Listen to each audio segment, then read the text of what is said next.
मौत के बारे में ना कोई बात करना चाहता है ना कोई सुनना चाहता है। मौत के नाम से ही डर लगता है सबको।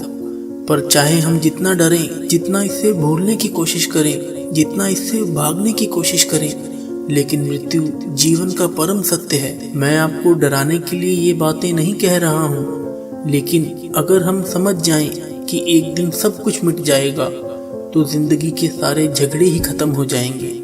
एक गुरुजी से उनके शिष्य ने पूछा कि आपसे कभी कोई गलती क्यों नहीं होती? आप हमेशा खुश रहते हैं। अगर कोई आपके साथ गलत भी चलता है तो भी आप उसे कुछ नहीं कहते। मैंने आपको कभी दुखी और उदास देखा ही नहीं। आप कभी किसी का दिल नहीं दुखाते। आप किसी के साथ कभी कुछ गलत नहीं करते। लेकिन ये संभव कैसे है? ये पॉसिबल कैसे है? तो गुरुजी ने उससे कहा कि तू ये सारी बातें छोड़ और मैं तुझे एक दुखद सूचना बताने जा रहा हूँ, तो उस पर ध्यान दे। तो शिष्य ने पूछा, कौन सी सूचना? तो गुरुजी बोले कि अब सिर्फ तुम्हारे पास 24 घंटे बचे हैं। 24 घंटे के बाद तेरी मृत्यु हो जाएगी, तो मर जाएगा। गुरुजी की इस बात को सुनकर उसके पैरों के नीचे से जमीन खिसक गई। वो थर-थर कांपने लगा और रोने लगा कि मैं कल मरने वाला हूँ। जब उसे पता लगा कि अब सिर्फ मेरे पास एक दिन बचा है, तो उसने जिस का भी दिल दुखाया था सबसे माफी मांग ली। अपने घर वालों को प्यार देने लगा, लोगों में चीजें बांटने लगा, क्योंकि अब उसके पास बहुत कम समय बचा था। और उसे जिस किसी के साथ भी गुस्सा था, शिकायत थी, वो सारी शिकायतें खत्म हो गई। अगले दिन खुद गुरुजी उसके घर पहुंच गए। तो गुरुजी ने उससे पूछा कि बताओ कि कल से लेकर अभी तक तुमने कोई गलत काम किया? किसी से झगड़ा किया? मन में किसी से कोई शिकायत रखी? कोई पाप किया? किसी का दिल दुखाया? वो बोला, गुरुजी मेरे सर पर तो मौत खड़ी है। मैं कैसे किसी के साथ गलत व्यवहार करूंगा? बल्कि मैंने सबसे माफी मांग ली और सबको माफ कर दिया। अब मैं मरने ही वाला हूँ, तो जिंदगी से मुझे और क्या शिकायत हो सकती है? तो गुरुजी ने उससे कहा कि यही तेरे सवाल का जवाब है। तूने मुझसे कल पूछा था कि मुझे किसी से शिकायत क्यों नहीं होती, मैं उदास क्यों नहीं होता, मैं दुखी क्यों नहीं होता। मेरे साथ कोई गलत चलता है तो भी मैं उसके साथ अच्छा चलता हूँ। इन सारी बातों का यही जवाब है कि मैं अपनी मौत को कभी नहीं भूलता।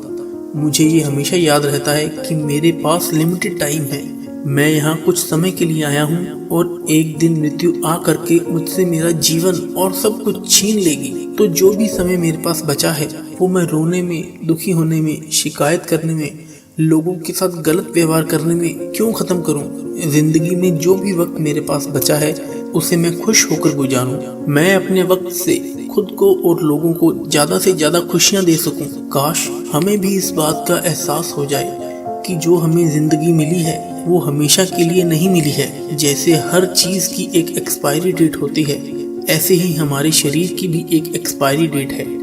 एक न एक दिन मृत्यु आती ही है।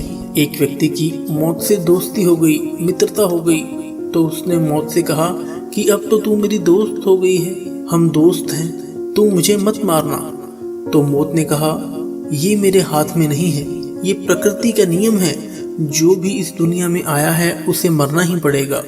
तो उसने कहा, ठीक है, अगर तू मुझे मारेगी तो कम से कम इतना तो करना, जब मेरी मौत का समय निश्चित हो जाए तो उससे पहले मुझे बता देना कि मेरी मौत आने वाली है, ताकि जिंदगी में जो कुछ भी करना चाहता हूँ मैं वो कर सकूं, अपनी हर इच्छा पूरी कर सकूं। तो मौत ने उससे कहा कि तेरी मौत आने से पहले मैं तुझे चिट्ठियां भेजा करूंगी। वो व्यक्ति खुश हो गया, कम से कम मुझे पहले पता तो चलेगा कि मेरी मौत कब होने वाली है। उसकी जिंदगी में समय समय पर कभी उसके मामा, चाचा, माता पिता, दोस्त धीरे धीरे करके सब मरने लगे।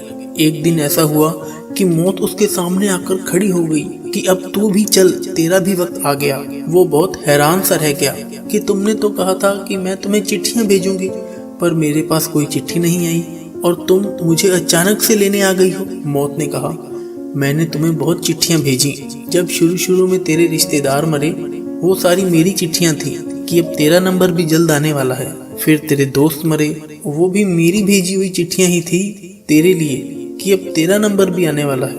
वास्तविकता में ये कहानी हमारी ही है। हमें भी मौत चिट्ठियां भेजती रहती है कि आज ये मर गया, आज वो मर गया, लेकिन हमें होश नहीं होता। हमें ये एहसास नहीं होता कि एक दिन हमारा भी समय खत्म होगा। महाभारत में जब यक्ष और युधिष्ठिर का संवाद हुआ तो यक्ष ने युधिष्ठिर से बहुत सारे प्रश्न किए। उनमें से एक प्रश्न यह था कि इस दुनिया का सबसे बड़ा आश्चर्य कौन सा है। तो युधिष्ठिर जी बोले कि हजारों लोग रोज मरते हैं, लेकिन उनको देखकर भी दूसरे लोगों को होश नहीं आता, समझ नहीं आता कि आखिर में सब खत्म हो जाएगा। दूसरे लोग नासमझ होकर लगे पड़े हैं। इससे बढ़कर दुनिया में क्या आश्चर्य हो सकता है।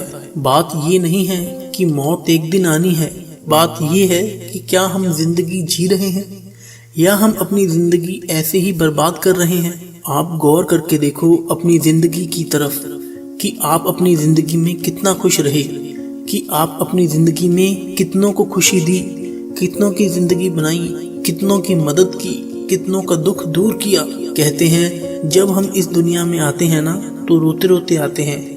हम तो रोते हैं, लेकिन ये दुनिया हमको देख के बहुत खुश होती है, बहुत हंसती है। लेकिन हम अपनी ज़िंदगी में कुछ ऐसा कर जाएं कि जिस दिन हम इस दुनिया से जाएं, हम तो हंसते हंसते जाएं और ये दुनिया हमें रो रो के याद करती रहे।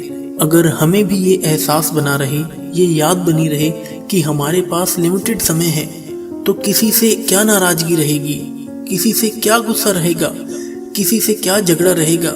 सारी मुसीबतें ही दूर हो जाएंगी। हर दुख आपको छोटा लगने लगेगा अगर आपको ये एहसास हो जाए कि आपकी जिंदगी हर दिन आपके हाथ से निकल रही है, आपका वक्त आपके हाथ से निकल रहा है। ये सब सोचकर आपको डरने की बिल्कुल ज़रूरत नहीं है। ये सब मैं आपको इसलिए कह रहा हूँ कि आप जिंदगी को जीना सीखो, आप अपनी लाइफ में खुश रहना सीखो। आप विश्वास करो, आपका ये समय, आपकी ये जिंदगी बहुत स्पेशल है। आप इसको ऐसे ही दुख और उदासी में खत्म मत करो, बल्कि इस समय का सही उपयोग करके आप खुद भी खुश रहो और सारी दुनिया में खुशियां बांटो। ये वीडियो आपको कैसा लगा कमेंट करके ज़रूर बताएं। इस वीडियो को लाइक और ज़्यादा से ज़्यादा शेयर जरूर करें ताकि सभी लोगों को खुद का एहसास हो सके। धन्यवाद।